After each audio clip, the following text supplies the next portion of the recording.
Bueno, buenas tardes, noches con todos, con todas, con todes. Vamos a empezar ya porque hoy tenemos una agenda súper nutrida. Tenemos la idea triple A, la idea activista, el tema académico y el tema artístico. El tema artístico ya se baila. Hoy vamos a bailar todos, hasta donde tengo entendido, incluso los que están allá en las 6 sedes también vamos a ver cómo nos hacen bailar a todos y a todas hoy. Vamos a iniciar, como siempre, con algo de contexto. Hoy tenemos, más exactamente el 16 de mayo, es una fecha que está en la historia, está marcada en la historia de esta universidad. Y pues como hoy es 14 y nos volvemos a ver hasta el 21, pues hoy vamos a hablar del 16 de mayo. No sé si alguien del auditorio me cuenta brevemente qué fue lo que pasó el 16 de mayo en la Universidad Nacional. Voy a poner un 5 en la materia, ya el que me diga de este auditorio, ya, y mejor dicho, ni vuelve si quiere. A los virtuales, pues a los virtuales, levante la mano un virtual que me pueda decir qué pasó el 16 de mayo, ya. Pueda exonerar a alguien. Allá hay uno y hay dos, los dos, a ver si. Voy a poner de jurado a Daniel. Usted me dice si sí o si no. En los 3 elementos claves de lo que pasó el 16 de mayo. Buenas tardes, pero ¿es verdad que nos exoneras o es solo chiste? Voy a escuchar la respuesta y hacemos una negociación, ¿le parece? Pero sí lo puedo exonerar. ¿Qué tipo de negociación? Un tipo de negociación es, por ejemplo, que tiene el 99% de posibilidades de que la asignatura le quede en 5. Ok, el 16 de mayo, como en el 80 y algo, ocurrió como una intervención policial y por un tema de protestas. Entonces el ejército entró acá y asesinaron a muchas personas, muchos estudiantes y activistas, si no estoy mal, y se metieron a las residencias estudiantiles. Ok, listo. Primera respuesta. Todavía no vamos a decir si sí o no. Yo no voy a ser el jurado, va a ser Daniel. Ahora les voy a contar quién es Daniel Salamanca. Allá hay una segunda y una tercera. Ahí usted me dice, de las 3, ¿a cuál exoneraría usted si usted fuera el profesor responsable de esta cátedra? Tiene la palabra. Pues yo iba a decir básicamente lo mismo de lo de las residencias y que como honor a las personas que murieron de esas residencias, por eso nos ha cambiado como el color de los edificios y conserva blanco. Fueron 17 estudiantes los que se murieron, o bueno, no se murieron, los asesinaron. Los murieron. Los murieron, sí, efectivamente. Y... Perdón. Y pues que duró cerrada, o sea, fue un cierre por ese suceso, cerraron la universidad durante un tiempo y por eso el ESMAD tampoco puede entrar a la universidad, o sea, desde ahí ya no puede ingresar. Ok, listo, tercera respuesta y ya. Y Daniel me dice si le exoneraría o no. ¿Había una tercera o no? No. Listo, ya esas 2 respuestas, Daniel. Voy a presentar a Daniel y Daniel al final les dice si sí o no. Daniel Salamanca es estudiante del Departamento de Sociología, es miembro de un grupo de investigación que se llama Estado y Usos Sociales de la Ilegalidad. Trabaja precisamente en una línea de investigación sobre criminalización, estigmatización, encarcelación. Es parte de su trabajo académico, de su trabajo activista, y precisamente el día de hoy lo invité para que haga la apertura de esta sesión, y lo invité precisamente porque es una de las personas que ha estudiado no solo lo que pasó el 16 de mayo, creo que Daniel es de esas personas que no solo conoce lo que pasó el 16 de mayo, sino creo que es hay varias personas, hay tal vez muchas, de estudiantes yo conozco pocos, no conozco más de 7 u 8, pero Daniel es uno de esos estudiantes que sabe todo lo que pasó en esta universidad en materia de lucha y en cada lugar qué pasó. Conoce todas las placas que hay dentro de la universidad y conoce, digamos, esa historia de resistencia y de lucha del movimiento estudiantil. Entonces voy a darle la palabra a Daniel. Daniel, muchas gracias por acompañarnos y bienvenido. Bueno, Buenas tardes para todas, para todos, para todes. ¿Cómo están? Reciban un cordial saludo, fervoroso, revolucionario saludo. Hace mucho no se escuchan esas palabras cuando la gente se presenta y digamos que hace parte también del ejercicio también del contexto, ¿cierto? Normalmente cuando uno piensa en el 16 de mayo, pensamos en el ejercicio pues de ese mismo día, ¿cierto? Pero pues como hablamos con el profe y con el resto del equipo de esta cátedra, pues la idea de la presentación del día de hoy va a ser enfocada en precisamente el papel de las y los migrantes en ese espacio, ¿cierto? Hay un par de elementos, ¿cierto? Que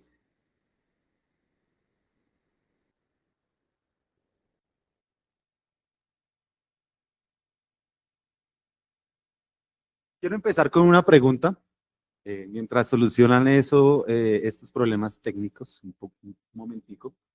Si quieres me ayudas ahí desde el compu, por favor. La anterior.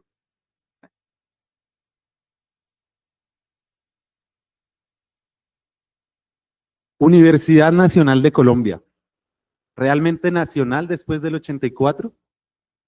Ese va a ser como el eje de reflexión un poco de esta corta presentación, pues teniendo en cuenta las dinámicas que sucedieron después del 16 de mayo del 84, ¿cierto? Podría haber empezado y haber recogido un poco el ejercicio académico que pues también ha salido acá, fruto también de los trabajos de investigación de las y los estudiantes, de las y los profesionales que se encargan pues de pensarse la historia del movimiento estudiantil. Sin embargo, en un ejercicio también autocrítico, voy a hacer uso de un texto que les recomiendo, es un texto más tipo literario, se llama Ciudad Blanca, Ciudad Fuego. Y cierra un poco ese espacio, esta lectura, este es un texto que se llama, el texto se llama Ciudad Blanca, Ciudad Fuego, pero hace parte de una colección del Banco de la República que se llama Crónicas Barriales. Ese texto es por un compañero de la universidad que estuvo presente en los hechos del 84, que se llama Juan Sebastián Salamanca Calle. Y él logra hacer un ejercicio muy interesante de recoger muchos relatos y construir una narrativa de lo que sucedió ese 16 de mayo del 84. Pero me parece muy importante que empecemos por esta enunciación, este último espacio que ya hace parte del cierre pues, del texto. La universidad estuvo cerrada un año, pero al abrirse, la gente que entró ya era gente muy diferente, ya no necesitaba tanto vivienda y alimentación, ya no era una universidad para pobres. El rector era ahora Marco Palacios, pero esa es otra historia. ¿Listo? No vamos a hablar de Marco Palacios, eso efectivamente tendría que entrar también dentro de unas reflexiones del movimiento estudiantil de los años siguientes. Pero quedémonos con esta reflexión. Ya no necesitaban tanto vivienda, ya no necesitaban tanto alimentación. Quiero hacerles una pregunta muy rápida. Levanten la mano las y los compañeros que vienen de otros territorios diferentes a Bogotá y los sectores cercanos a Bogotá. Listo. Severo. De esas personas, levanten la mano quienes entraron a la universidad por el programa PAES-PEAMA. Listo. Interesantísimo ese ejercicio. Tengámoslo ahí, vámonos pensando, vamos reflexionando, que les voy a dejar ahí dos preguntitas al final para que las reflexionemos. El contexto previo es lo que nos da cuenta precisamente el por qué la policía, la fuerza disponible en ese momento, entró a la universidad, ¿cierto? Tenemos un momento, después, en el marco del paro del 77 se constituye el Estatuto de Seguridad del presidente de la época, Turbay, que precisamente logra consolidar la idea del enemigo interno. ¿Cuál es el enemigo interno? Pues básicamente son todas las personas que afecten la idea de seguridad democrática, muy entre comillas, del status quo. Pero pues dentro del desarrollo pues del perfilamiento que se hace en ese estatuto, pues quienes mayoritariamente son perseguidos son las y los estudiantes de las universidades públicas, los sectores sindicales, los profesores y demás. Entonces está ese marco del Estatuto de Seguridad. Consecuente a ese espacio pues del Estatuto de Seguridad, las residencias estudiantiles se cierran en el año 76.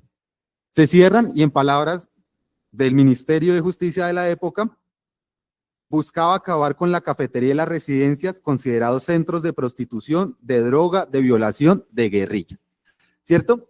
Pero la Universidad Nacional de la época brindaba estos espacios, la residencia y la cafetería, precisamente porque sí había una necesidad, entendiendo la Universidad Nacional y la sede de Bogotá como una universidad nacional de la nación. Entonces, mayoritariamente las personas que estaban dentro de la universidad venían de las regiones, pero pues a diferencia, y como lo enunciaba Sebastián, la conformación de clase que ingresa a la universidad después del 84 es completamente distinta y obedece pues a la precarización pues de los sistemas de educación pública en los sectores regionales. Entonces las personas que pudieron acceder después de los diferentes territorios pues vienen desde unos sectores privilegiados de clase, que pues digamos tuvieron mejores garantías de educación, vienen tal vez de algunos de los mejores colegios de sus territorios y son muy pocas las personas que entran pues con unas condiciones vulnerables a la universidad. En ese entonces eran mayoritariamente las personas vulnerables de territorio que estaban acá y el bienestar universitario que se brindaba realmente era bienestar universitario, que pues permitía que las personas que estaban en la universidad habitaran la universidad y estuvieran bien, bienestar, ¿cierto? Que es muy contradictorio a lo que sucede hoy en día cuando el bienestar universitario es básicamente poner inflables y hacer pilates y demás en la Plaza Che. En el marco de ese cierre de las residencias, pues muchas de estas personas de los sectores que venían de territorio empiezan a organizarse en dos espacios que se llama el movimiento estudiantil de base y las colonias. Vamos a hablar de las colonias un poco más adelante. Pero en el marco de esa organización y teniendo en cuenta el marco del Estatuto de Seguridad de Turbay, tenemos la desaparición de 13 compañeros, 8 de ellos de la Universidad Nacional en el año 1982. Yo creo que más o menos, creería yo, espero desde el corazón que hayan escuchado el caso colectivo 82. Hace un año estábamos celebrando los grados simbólicos de los y las compañeras. Después de esa desaparición, asesinan al profesor Alberto Alava en la entrada de la universidad y eso genera también un clima tenso. No hay residencias. Las personas que se están peleando el bienestar universitario están siendo perseguidas, están siendo desaparecidas, encarceladas y asesinadas, como es el caso del profesor Alberto Alava. Consecuente a eso, pues la organización más fuerte era precisamente el movimiento estudiantil de base, configurado en algo que se llamaba el bienestar estudiantil, que era un bienestar estudiantil completamente distinto a pues, la institución bienestar universitario. Eran estudiantes de regiones mayoritariamente que se organizaban para garantizar pues, la prestación de los servicios que la universidad estaba pues continuamente recortando. Entonces los estudiantes se organizaban y eran los que repartían los almuerzos, eran los que recogían las bandejas, eran los que estaban pendientes de hacer el cobro de estos alimentos y pues se empezaron a organizar. Y es muy importante el tema de las colonias, precisamente como lo decían hace un momento, porque pues la organización no era necesariamente a partir de una orientación político-ideológica, sino que mayoritariamente la organización se daba por pues, cadenas de afecto en términos de pues, la región, ¿cierto? Entonces, yo les pregunto de nuevo, ¿cuántos y cuántas de ustedes están cercanos a las personas de sus territorios, ¿cierto? Porque parece que uno llega acá a la universidad de otras regiones y se olvida que algún compañero del mismo colegio entró o de otro colegio también entró acá. Entonces es muy difícil. En ese entonces la organización estaba mediada precisamente por esas colonias. Esa organización da la posibilidad que el 21 de septiembre del 83, más o menos sobre las 8 de la mañana, se tomen el edificio Uriel Gutiérrez, que es donde estamos, y la unidad Camilo Torres, que es la parte posterior de este edificio. En ese entonces también había un ala hacia este lado, hacia mi derecha, y en total lograban poder alojar a más de 2.000 personas. Entonces, démonos cuenta de la importancia de las residencias en términos de las personas que podían vivir en este espacio.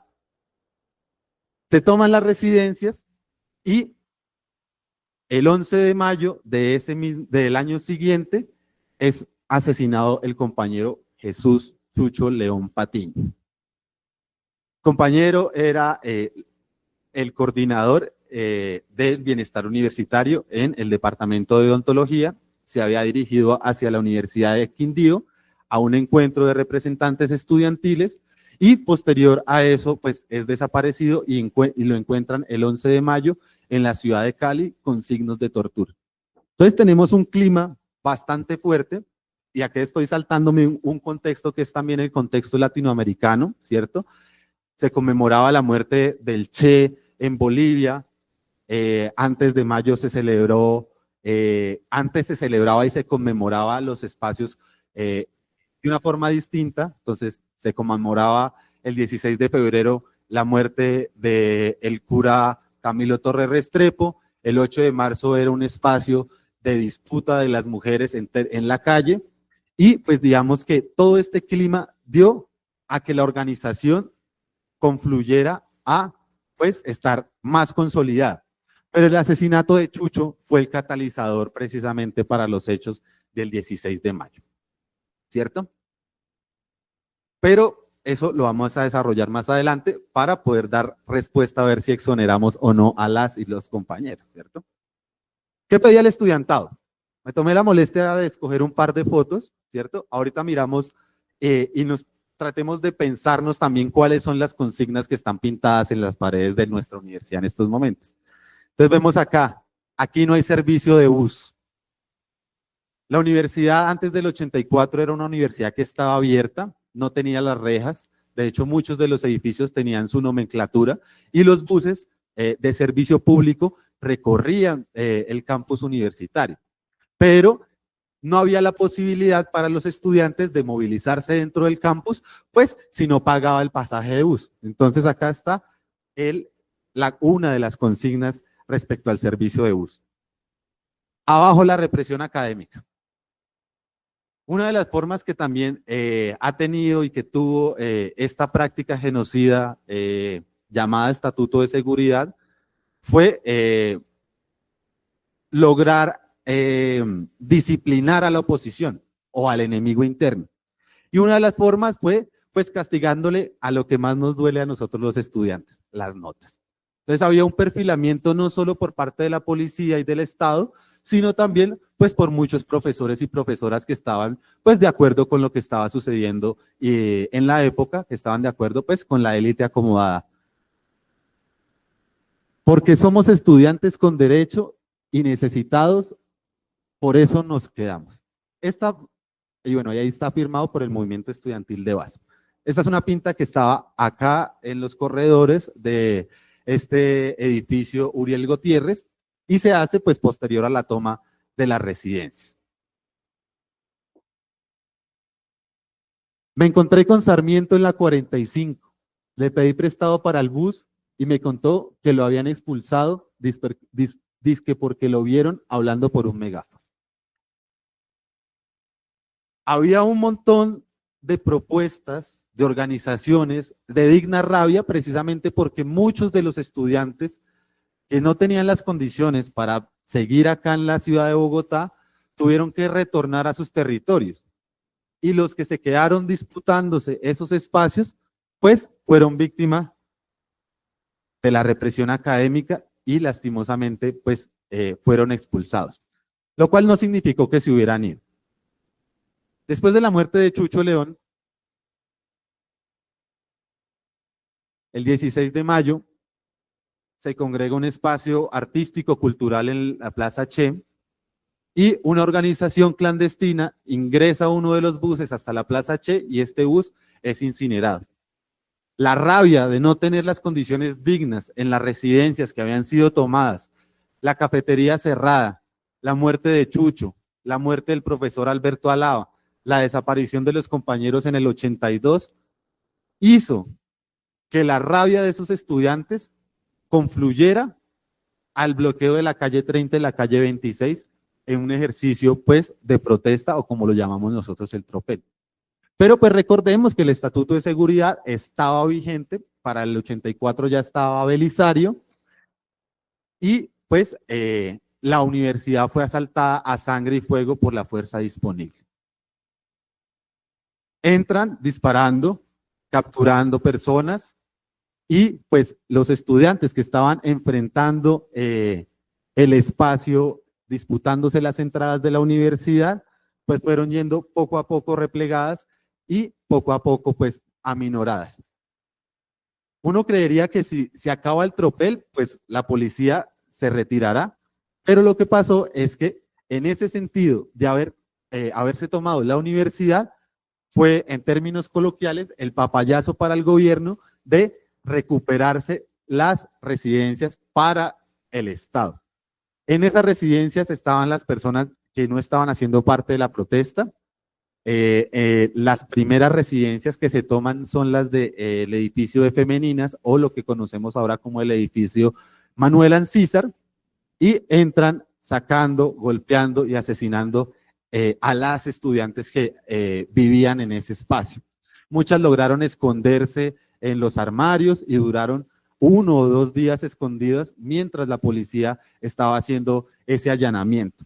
Y después llegaron hasta acá, hasta el edificio Uriel Gutiérrez, que pues acá tenemos una parte pues de lo que era el ala continua, el ala sur pues de este edificio. Pero pues como les dije en un principio, la idea es también pensarnos en clave de las colonias, que son precisamente esa forma organizacional de la época, la que se dio la disputa pues para tomarse las residencias. Entonces, veamos un poco de contexto y utilicemos pues este ejercicio literario de Sebastián Salamanca. El 29 de marzo el Auditorio León de Greiff estaba lleno. Ahí se encontraba la colonia de costeños, los nariñenses, los de Boyacá. Representantes de todas las facultades, cientos de estudiantes apeñuscados, preocupados por el futuro de la educación en el país y desde luego se veían ahí también personas de distintos grupos. Estaban las milicias estudiantiles, estaba el FER sin permiso, estaban los del M-19, la JUCO, los comandos camilistas, ciertos integrantes de los círculos maoístas y los anarquistas. Entonces, vean la importancia en la época que tenía esa organización como colonias. Los espacios de disputa y de negociación o lo que hablábamos como asamblea ahora, pues eran liderados precisamente por las y los representantes de las colonias y lograban darse un lugar en la disputa político-ideológica pues con los sectores políticamente organizados, donde pues había también mixturas porque algunos de ellos pues hacían parte de una colonia y hacían parte también de una organización. Veamos otro ejemplo respecto a las colonias. Bueno, el anterior, 29 de marzo del 84. Esta es, eso ya es el 16 de mayo. El grupo de Isabel no era ninguna organización en particular. Eran más bien personas que se habían unido por venir desde una misma región y por compartir algunas ideas en medio de espacios y problemas comunes. La lógica confrontacional el 16 de mayo no fue liderada necesariamente por ninguna organización clandestina, sino mayoritariamente por las y los estudiantes que se estaban peleando una vivienda digna dentro de la universidad, que se estaban peleando las garantías respecto a su alimentación. Entonces, este es otro ejemplo que plantea Salamanca en ese espacio. Esto es posterior al 16 de mayo. La mayoría de estudiantes volvieron a sus provincias y no volvieron a la universidad. Se acabaron las llamadas colonias de costeños, de boyacos, de pastuzos, de opitas, etc. Entonces, voy a tomar un poquito de agua, perdón.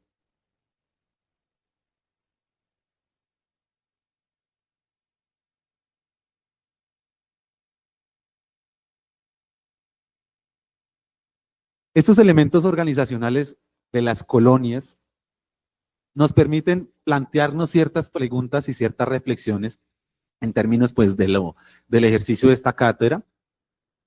No solo el ejercicio de la migración como proceso de movilización interna dentro del país, sino esa migración, ¿en qué contexto se da? ¿Cierto?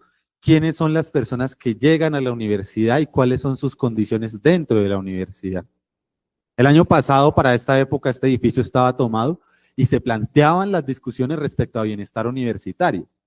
Y es bien contradictorio o bueno, no es contradictorio, realmente obedece a esa masacre del 84, la transformación del pensamiento dentro de la universidad, que pues ahora nosotras y nosotros los estudiantes nos pensamos la cuestión del bienestar solo cuando hay una coyuntura de un paro.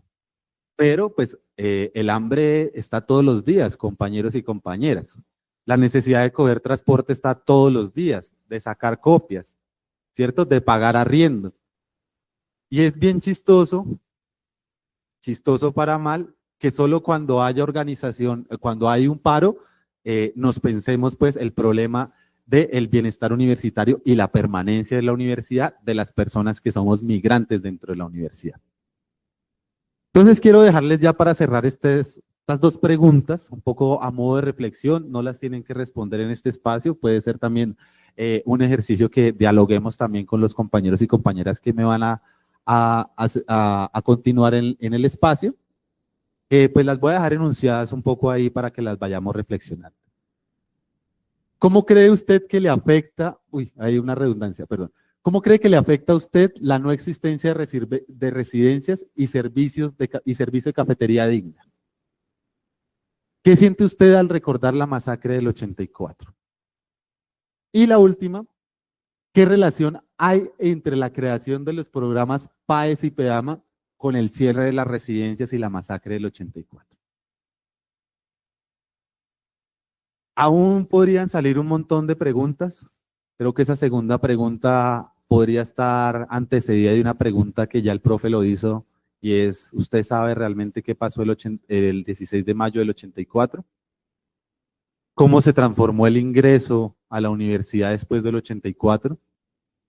Y unas preguntas también de pensarnos la memoria de la universidad en términos pues de la disputa por los espacios de memoria. La compañera Rita planteaba un ejercicio respecto a las paredes blancas, y por eso este texto el compañero lo llama Ciudad Blanca, Ciudad Fuego, pero no se van a tener las paredes blancas. El ejercicio es todo lo contrario, las paredes gritan memoria, por eso la universidad está llena de placas conmemorativas a nombre de las colonias que reivindican a sus compañeros y compañeras que fueron asesinadas ese día. Por último, me quiero despedir pues agradeciéndoles a todas ustedes y recordándoles que a la par de esas compañeras y compañeros que fueron asesinados y desaparecidos, también hay compañeros y compañeras de las cuales no volvemos a saber, porque la forma de cuidarse fue irse al monte y ahora yacen pues en el monte por haber optado por una vía coherente con sus organizaciones, con sus pensamientos y con sus ideales. Muchas gracias, solo muere quien se olvida, y pues a la memoria de los compañeros del 16 de mayo y de Beatriz Sandoval, asesinada 16 de mayo de 1991. Muchas gracias.